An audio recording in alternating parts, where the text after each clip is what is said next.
Trev just cooked a chicken at 15 degrees for 10 minutes. Why is it still clucking? Cooking instructions and cooking temperatures matter. So, to avoid serving chicken tartare, it pays to look before you cook. Fine, what does it say on the... Oh. Remember, read the label and look before you cook.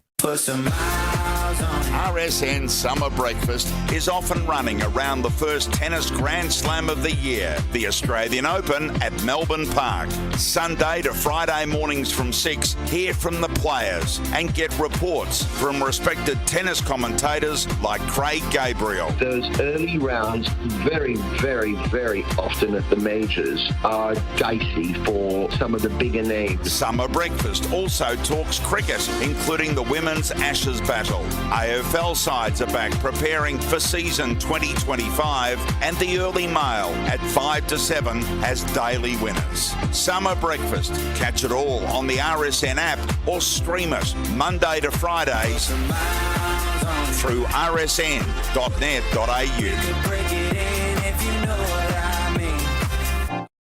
On RSN Racing and Sport, it's time for the Grey Areas with Jason Adams and George Ferrugia. The kid was a human dynamo. Are you sure you're talking about George? George of the jungle, friend to you and me. Welcome to Grey Areas on this Wednesday afternoon, talking all things greyhound racing. My name's Jason Adams, as always, joined by George Ferrugia. Georgie, how are you? Good, mate. How are you? Well, how was the cricket on the weekend? How was your weekend with the kids? Now, I'm sure they won't be listening, so you can say whatever you like. No, they were good, actually. They were well behaved. Yeah, took Nate to the cricket. Got to see Glenn Maxwell go berserk, getting 90 before he was bowled out. And the Melbourne Stars, just, I'll tell you what, ageing like a fine wine they are. The Renegades losing again last night. So, no, it was good, mate. And our NFL bet got up, the Philadelphia Eagles. Mate, you are a genius. You would have had, 7 of them, and 5 or 6 would have saluted? Yeah, I think it was 6 from 7, I think. Yeah. We just need to bump those numbers up when it comes to the talks. But, no, so it was a good week in sport, mate. What about you, mate? How was your weekend? Pretty good. Busy, particularly Saturday. Sunday... Lawn maintenance? My lawn's shot to bits. Sorry to say, it's shot to bits. What happened? I just haven't been able to get on it. So it's been a couple of weeks where I haven't been able to do that. It's like it's as thick as your pillow that you rest your gorgeous head on at night, Georgie. It's shot to bits. So I need to renovate it. Come on, mate. And get it right to go once we get into the winter and have it cherry ripe and back to the top of the table when it comes to lawns in my street. Big show ahead. Of course, plenty happening from a racing point of view and mostly interstate up in Brisbane. The Golden Ticket Series continues up there. Group races at Wentworth Park this Saturday night. We'll touch on the Warragul Cup last Friday night. And as well, we've got a couple of guests joining us as well. Fiona Munn, who's now a part owner of Pass the Buck. Now, Fiona's had a number of involvements in the past in all racing codes, and she's a very sharp operator who's now taken a deep dive into greyhound racing. So keen to have a chat to her. Also speak to James Vandermaat, who's a familiar name for anyone who tunes into RSN at any stage of the week. He won his first city race as a trainer on Saturday night, George. Would you believe it? Confetti would have been out, mate, for sure. Yeah, I've seen the results of that, so congratulations to Jim Bob. We'll have a speak to him about that. I've seen the family was out there as well, so well done to Jim. Indeed, and what we will do as well, we'll sneak in as much as we can. We promised it last week, a chat about wagering and all the common issues that people talk about, whether it's fluctuations as markets immediately open or anything like that. So if you want to add to that conversation, make sure you do. Text in 0416 90 50 52. We'll speak about that, and if we get carried away, we'll carry it over to Friday's edition of the show. But in the meantime, I mentioned Pass the Buck's win at Warragul in the Cup last Friday night, which was absolutely sublime, and one of his part owners who was there on track and absolutely thrilled with what she saw from her boy was Fiona Munn. So welcome her in. And Fiona, as an owner, this is your third start, and you've won a Warragul Cup. You have taken the mickey out of the system, but congratulations. Well, thank you, Jason. Hi, George. Yeah, we have. We definitely jumped the queue. It was very exciting.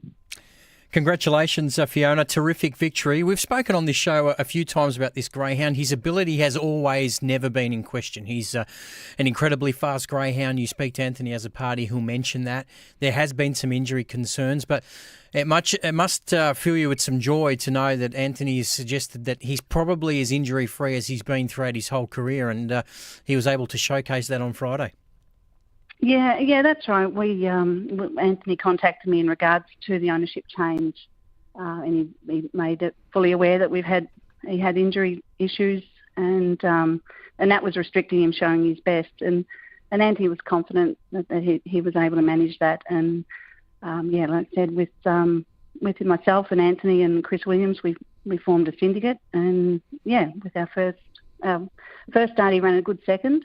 That was a confidence-boosting run, and then a nice heat win, and then he went really well in the final, and he's offered up at 7-1, and that I think was well over the odds for a dog with that ability. An investment that's paid dividends immediately, no doubt about that. But we want to learn a bit more about you, Fiona. Now, I understand you've got some experience going back a number of years in thoroughbred racing and also harness racing. So give us an insight to your background before you have taken that venture into greyhound racing.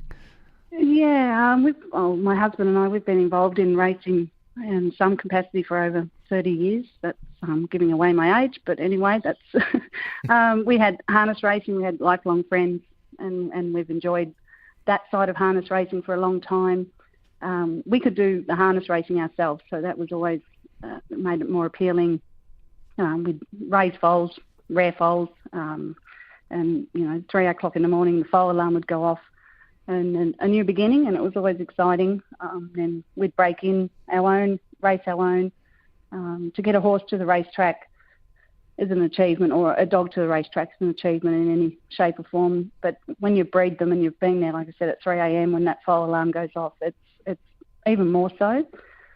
We ventured into the Gallopers. Couldn't really have as much of the hands-on with the Gallopers, so we were more in an ownership capacity with them. Still enjoyed it, still had some good wins. It's a social event, it's interest outside work, it's enjoyable. And then the opportunity, my husband was always interested in greyhounds. I have domestic dogs that we breed as well, and I'd be going to Manning's here in Bendigo to get my food for them, and got talking to greyhound people, sparked an interest, racing, you never lose that bug. So we got talking to people, and some pups came up for sale. Donna Sadler, she's a breeder down at Kooroorup. I bought some pups for my husband for a Father's Day present in 2023. They've gone from there. So it was a chance meeting. We met Anthony at the Breakers, Bonnie and Kevin McNamara's with one of these particular dogs, and Anthony's taken him on, and he's in the kennel. So I think we're fortunate that we've already been able to establish that relationship, and the likes of Lenny, this particular dog's name is, that he opened the doors for us, and we've met some great people along the way already, and like I said, established a quick friendship with Anthony, but it's definitely one we value. Well, Fiona, talk about great Father's Day gifts. That's got to be right in the top 5 of what I've ever heard. Usually it's just the undies and socks routine that flows in the Farrugia family. But just quickly, you talk about the racing bug, and obviously you have a share in Pass the Buck, and you mentioned some other pups. How big has the financial commitment been into greyhound racing to date? We've looked at investing fairly heavily into greyhounds. I think on the scale of racing, though, you can buy some really well-bred pups for, obviously it's still sizable money, but not compared to the likes of, Pass the Buck in regards to him. If you're buying a share in a group winning thoroughbred, it wouldn't be the money that we've invested in Pass the Buck. So for value for Buck, the greyhounds are definitely there for that reason. Mm-hmm. There's a quicker return in one sense. They get up quicker, they race quicker, they're younger. We're fortunate here. We've got the space. We can rear our own pups, so that investment's not so much for us there. But in the future, we hope, some of the lines we've bought are potentially future foundating families for us, and then we can establish some syndicates and things like that into the litters that we breed in the future. Fiona, have you taken a deeper dive into the pedigree side of things when you've been selecting pups or probably future brood bitches? Is it something that you've looked into? Yeah, we have. I like mix and crosses in pedigrees. I like finding reasons why dogs are good or horses are good. It's not as easy as that. There's always some factors that come involved that you can't see. There's rearing, there's involvement, what happens to the horse, and there's a lot of reasons why the horses or dogs, I believe, who they are. And in the past, we used to have stud books, and I'd be pouring through the stud book and looking into deep dive in that sort of sense to find where those mix and crosses are. But the stud book would only come out once a year, so you were a year behind every time. Now with the internet, that's opened up a massive is an advantage to look at instant now time what crosses are happening and where they're happening and try and follow them to some extent. But I always with the horses, we always like the strong foundating family, and we've tried to do that with some of our dogs. We've got families from Jungle Juice and Tommy Shelby, and we've gone into the Solar Pack line. Yep. It's a good line to be in. No two ways about that. They're on their way to the boxes for the 4th at Sale. We'll keep Fiona on hold and get to her after his 4th race at Sale. But Georgie, just quickly on Pass the Buck's performance last Friday night. I mean, to me, it's fitting and deserving for him to have a race like that on his resume, because we know that people have been critical of him when it's come to performing in big races, but now he's done it. Yeah, he'd been in 4 previous group finals without winning one, Jay, so the writing was on the wall for him, and he beat a very, very good field, let's be honest. I mean, there was speed all around him. He began cleanly. He set up his own luck with his start and was just too good for them. So congratulations to all involved. It wasn't a bad time to invest into Pass the Buck, and he can run 500 metres at his best, Jay, so the Australian Cup around the corner, it's tempting. As I said earlier, we'll speak to James Vandermark later on in the show about his first success as a trainer at city level at the Meadows last Saturday night. But in the meantime, here he is for the 4th event at Sale. Yeah, looking forward to that chat, Jace. It'll be a little bit strange to be getting asked the questions and not asking them, but it was nice to enjoy that, that's for sure. They're about to move in. Northfield Park has just concluded on Sky Racing 1, so the field now being placed in for race number 4. The Gippsland's Gold 98.3 is the 4th race. It's over the 5:10. There's a few live chances in the race, and just a field of 6 to jostle over the 5:10 here in race number 4, and they're moving in vacants 3 and 6. And the favourite in a pretty open race, the outside Dundee Dixie. They're set to go now. Green light on. And they're racing away pretty well. Magical Paws with Jetson Express, and they're going to drive through and lead. Magical Paws really serving it up to Jetson Express down the back, and Dundee Dixie sweeps into the race now 3 deep and throws out a big challenge, and Medallia Tipper gets on the move, and they've packed up big time here, trying to improve. Mulga Bales back at the end as Dr. Letty now swept around the pack and took the lead from Dundee Dixie up to 3rd Magical Paws. They're starting to balance now. Dr. Letty in front, still a length Dundee Dixie, and Dr. Letty gets home to win it. Dr. Letty by a length to Dundee Dixie in what was a pretty mixing a race for the first couple of 100 metres. 3rd in will be Medallia Tipper ahead of the rest, headed by a fair way back. Magical Paws, Amolga Bale, and Jetson Express, who almost zipped through to lead, was checked out the back. And the time for the journey around 29.32 for Dr. Letty.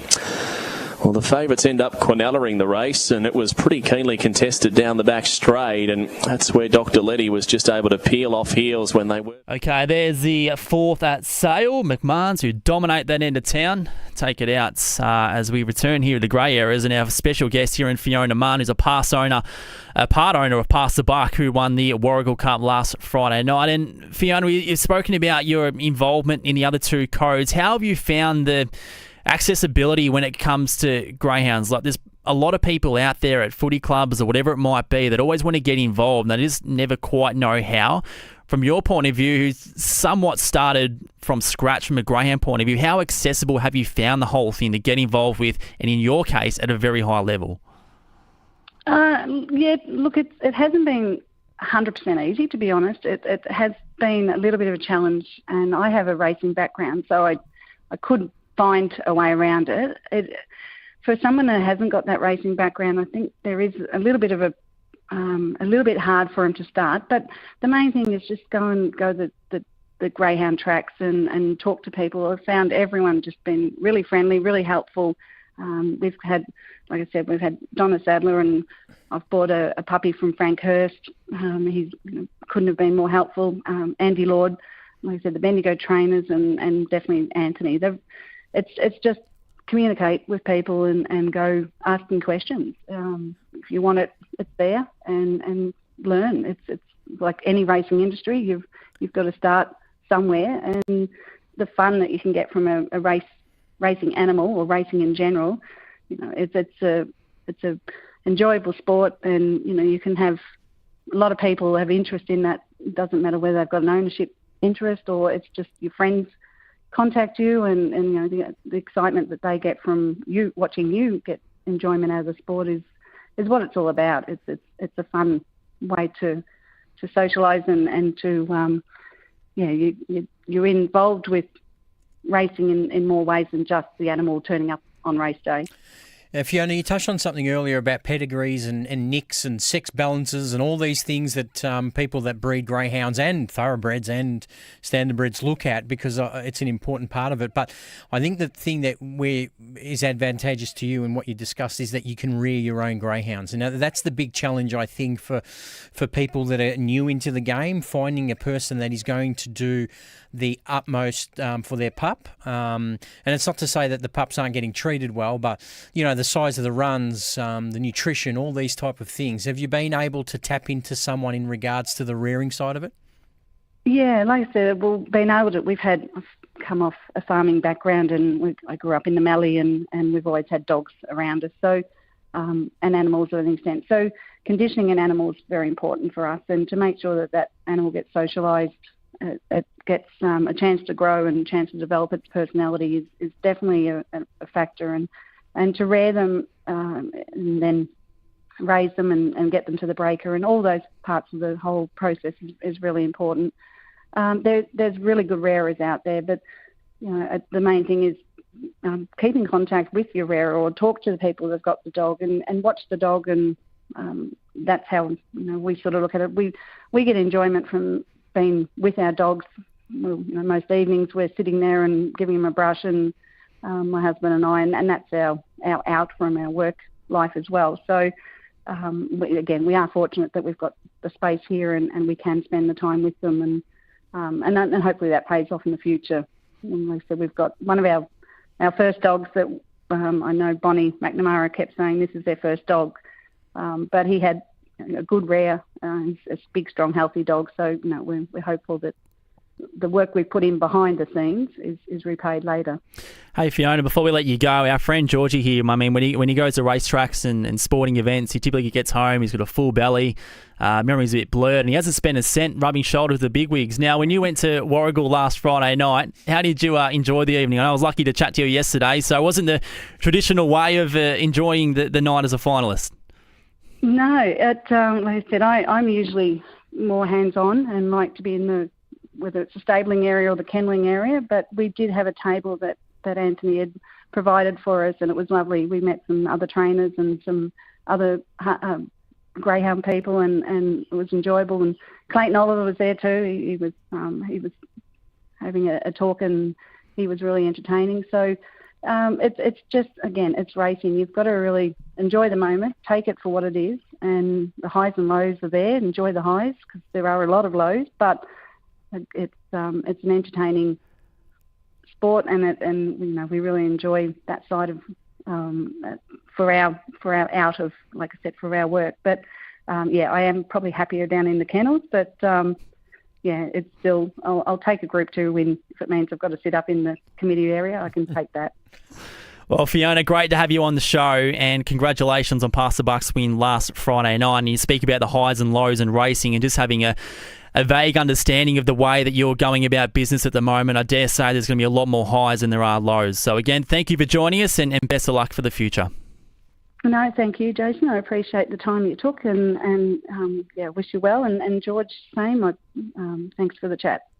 Fiona Munn there, the part owner of Pass the Buck, Georgie. Great story, isn't it? Yeah, very impressive. She's very measured and comes from a background where I think she knows the highs and lows of the sport, but that big advantage of being able to rear her own.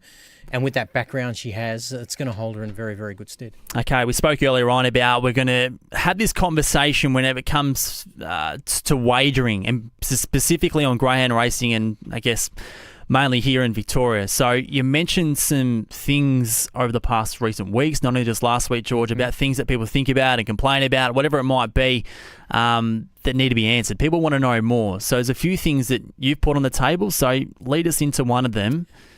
Yeah, so I like we all do, and you do too. I know you can't have a punt on the greyhounds, but I do speak to a lot of people who do punt on the greyhounds, and there's a couple of questions that continually come up. And one of the bigger ones, Jason, I sort of wrote it down so I can sort of articulate it a little bit better, but one of the big questions was, it seems the markets on most races seem to change sharply just after they open in the morning, before people have a chance to get on. Any reason for that? So, for instance, we see some greyhounds, and we've tipped a few greyhounds here that might open at $1.80 and 5 minutes later are $1.30 or $1.40, and it doesn't seem. So the question that people ask is, doesn't seem to be a plunge per se. Is it a correction of the market? So they sort of wanted that answered. So basically, the answer is that as time has gone on, we're now in a very modern era. Mm-hmm.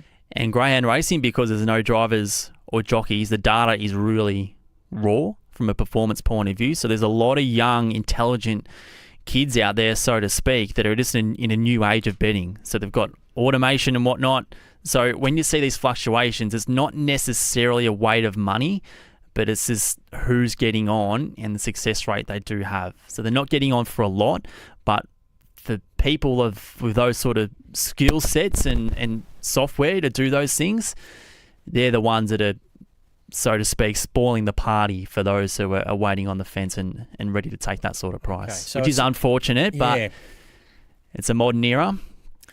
So if you do see a greyhound come in early in the morning, you might be on the right track with somebody who's had a play. That's possibly, but I mean, these are most likely people who wouldn't watch the race. Okay. So just from a data point of view, it's set up. Yeah, absolutely. Yeah. Okay. And there's nothing illegal about that. I mean, it's just there isn't. If they want to have a bet like that, and they're working on algorithms and all these type of things. Wow. Okay. Yeah. Yeah, because I have noticed a change myself where there used to be not in the old days, when I say old days, for probably even 5 years ago, where you know that a dog was trolling fast, it would be a first starter, it would open at $3, Jace, and come into $1.80, $1.70. And you know that connections have got on because it's probably the worst kept secret, but it feels like it's changed a little bit. Like those things can still happen, but it feels like as soon as it opened, bang, the price is gone if you're after something, which is not great if you're trying to set a greyhound up to win a race, because you've done the right things, you've trialled it, you've acclimatised it to a track, and you think you're confident to win first up. Yeah, and in a lot of cases, it can work to your favour. Because if it's not the one that you've focused your attention on, you're getting it at a better price. Yeah. So as much as this might seem disappointing on face value, there's also a lot of opportunity as well where these markets work in your favour. Mm. Got another question? You want another one from my end? Yeah. Yep. What separates betting agencies if they all change prices when somebody has a larger bet on a different platform? A lot of it's based on follow the leader. So a lot of the minor and lesser size corporates are relying on the betting activity of the bigger ones, and particularly when markets open and in that 8-hour period before the race actually jumps. They're relying on the insight from the bigger operators, and as soon as their price changes, the lesser operators have a smaller risk, really. So they're not actually taking bets. They're just reacting to what's happening with the big boys because as a result, they've got less risk attached to their business. Okay. Aside from that, we can talk about market percentage, and this is a chat we're probably got to flow on to Friday, Georgie. And a lot of people say, why don't you just tell me they can't open up at more than 130%? Well, the thing is, you can't tell them how to run their own business. So the extension to that is minimum bet laws, where obviously there's laws where people can bet to win a certain amount of money with operators that do turn over $3 million annually. However, if you were to say we're going to increase the minimum bet limits instead of winning $2,000 or $1,000 on a city race, that's now going to be $5,000. What we will see is the bigger operators saying, well, you're letting these smarter punters on to take more money away from us. Therefore, we're going to tighten up the market, and we're now betting at 150%. So it's a double-edged sword. There's a lot to go through in terms of the way it works. So let's just carry this over to let's keep Friday. And for anyone who's got their mind ticking over and got some questions triggered in their brain, make sure you do text in and we'll get the homework done and have the answer for you on Friday. 0416 90 50 52. So that's Friday. We'll talk about more about the wagering landscape and environment of greyhound racing generally. In the meantime, we did mention earlier on that James Van der Maat trained as a family with his lovely wife Chloe, their first city winner at the Meadows on Saturday night. And here he is, the great man. I can hear him in my ear already. He's breathing heavily. He's ready to rock George for his debut on Grey Areas. James, congratulations, mate. What a thrill that would have been for you on Saturday. Yeah. Absolutely pumped to be on here, mate. I'm just excited I was able to do something to get myself onto Grey Areas. That's what's so exciting. But no, on a serious note, mate, it was an amazing thrill. And I was only just saying a moment ago, walking down to the boxes for a Metropolitan race, I could just have in the back of my mind glimpses of what it would have been like for Gio Talgi and trainers like that who have gone down to a Phoenix. I know this was far from a Phoenix, but it is a great thrill, greyhound ownership and training, that's for sure. Well done, Jim Bob. I watched the race. It was a great effort. Now you've got a lovely strike rate up the straight at Healesville, but now that you've won your first Metro race, are you going to continue on with this greyhound in town? Because he's certainly got the ability for it. Yeah, look, we've had, to be honest, we've always had a really big opinion of Will Vanson, but he had a couple of issues where he was just struggling to get through his runs. He'd pull up a little bit ordinary for a few hours after. He'd drink a little bit more water and things like that. So we fixed a lot of the issues with him that he's had, and he did start to really put in the short ones at the end of the 500 the other day. So we're pretty aware of the fact he's not a super strong 500-metre dog at this stage, but obviously with the fact he's being able to handle the workload a little bit better now, we're sort of continuing on. So he's having a trial at Sandown next Monday night. He'll go for the Grade 5 heats the week later there. And look, he's always been a dog everywhere we've gone. He's trialled quick. He's gone 24.90 at Shepparton, 22.30 at Warragul. Like, he's always been a dog that can run time. So, yeah, I guess that, and this is probably his most consistent campaign too. So, with that, also combining the fact he doesn't crash for the rails as hard as he once did, I think he's a much better race dog now. So hopefully we can stick at it in town and win a few more. Well, Jim, they're on the way to the boxes at Sale, so get back on the tools, mate. But as one of the more passionate and heavily invested people in the sport, everyone's so proud of what you've been able to achieve, mate. So congratulations, and get back on the tools, mate. I'll leave it to you here for the next at Sale. Chase, and you are right, mate. It's a great family sport too. I was on the phone to the old boy on the way here to Sale for 2 hours chatting about the race again, and as I said, we've watched the replay 100 times, so it's great to be involved with the family and to enjoy it. So yeah, good luck and happy punting for the rest of the day here anyway. Okay, so runners are at the start, and they'll be moving in pretty soon here, race number 5. So this is the first leg of the quaddie. You're getting around 165 here about the red. That's Warrior Ethan, draws the inside box, which you feel is a big plus here at this corner start in particular. We saw that last race. Jetson Express was able to drive through and lead, couldn't maintain the heat down the back, but did have the pace to shoot through and find the initial lead. So that's obviously a really big plus here for Warrior Ethan with the good draw, and they are now linking in. So runners are moving up, getting set. They are coming in. Warrior Ethan to run fave, gets the aid of the inside draw, and the last of them are being placed away with the green light now switched on. We're set race 5. Stand by. They're off and racing now, and jumping okay, Warrior Ethan's trying to hustle through. It's getting pretty tight, and Zipping Diego's going to come across and find the lead. Right across to second goes If Only, and they're by 4 lengths then to Warrior Ethan, who balances third, trying to wind up. And they're followed by Vienna Gold, a fairway back Double Bingo. Poor Isabel's back at the end of the field, and the other one drops away, Lakeview April, as they turn. It's If Only, really serving it up now to Zipping Diego, and If Only takes the lead, running on late the fave Warrior Ethan, but If Only's going to come away. If Only won it by 3 lengths to Warrior Ethan, third Zipping Diego, and fourth in Vienna Gold, then Double Bingo, Poor Isabel, and Lakeview April, a distant tail ender. And the time for the journey, they stop the clock here at 29.03. 6, 1 and 3 there in the 5th. First leg of the quaddie there at Sale. Georgie, we mentioned at the top of the show before we get to Charlton, and a lot of action's happening in Brisbane at the moment. Some match races there tomorrow night, with undoubtedly the main event being your boy Smooth Playing up against Good Odds Cobber. Yeah, I think he'll be hard to beat. They've had a bit of a go at him. In the first match race, Blue Camaro was short as $1.15. Got run down last week, but expected to bounce back. La Sagrada at $1.50 against Rec James. In the third, you think Lakeview Emily would love that format where she gets all the room in the world to move. She's $1.50 to beat Warm Cockles, who was excellent last week. And as you said, Smooth Playing, my boy, at $1.40 to beat Good Odds Cobber. Obviously, the fastest match race winner goes straight into the Gold Bullion final, worth $350,000 to the winner. So it's a big event, but a little bit closer to home, we've got some tips as well, Jason. That we do at Sandown tomorrow night, Georgie. So you're in form overseas. We need your form locally at Springvale down here in Melbourne. Yeah, race 3, number 4, Overland Boy. Youngster by Party Lights for Robin Moore. I like its provincial form, comes to town, shows some good speed.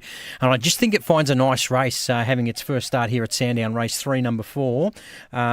We've also got race 6, number 5, Dottie's Gift for Robin Moore as well. I expect a big night for him. Her last 2 wins have been fantastic. Her form before that was bloody awful, but she's really come of age again. She's a very talented greyhound. And race 9, number 1, Flying Zulu. I thought his run behind Past the Buck was good. He's drawn well. He should just be winning that free-for-all. So a double for Robin Moore, hopefully from your point of view. He's a great man, Robin. Unfortunately, he's a very passionate Carlton supporter. I didn't know that. I want to change your mind on the tips? No, we've got to stick with it. All right, Georgie, thanks for your time today, mate. We'll be back on Friday, and we'll continue that wagering discussion as well, and we'll get some more information and basically answer the questions of which people wonder about day to day when it comes to betting on greyhound racing. The horses are scoring up here for the first at Charlton. I think Paddy Doyle's there on track, so let's get to him for the opener, and on the other side, Andrew Bensley for the rest of your day. Gate here, Mobiles swinging into position. Jason, terrific. Good afternoon, everybody on RSN. Welcome to Charlton. 8 races on the card. An overcast day, but when the sun does poke through, it is on the warmer side of things. Almost set for the first. Trotters are ready. Sold runner on the back row, the 9th Wave. 2100. Green lights up on the high gain Mobile, and they're away. Dressed Up in the City, drawn the pole, was away only fairly, and breaking stride very quickly is key. Is also It Gets Better in the early stages. It's staying out of trouble and drifting towards the outside to stay clear of the others past the post with a couple of circuits to travel. Chili Honey Bunny's been left in front as they turn out of the straight. So it's Chili Honey Bunny leading out by 4.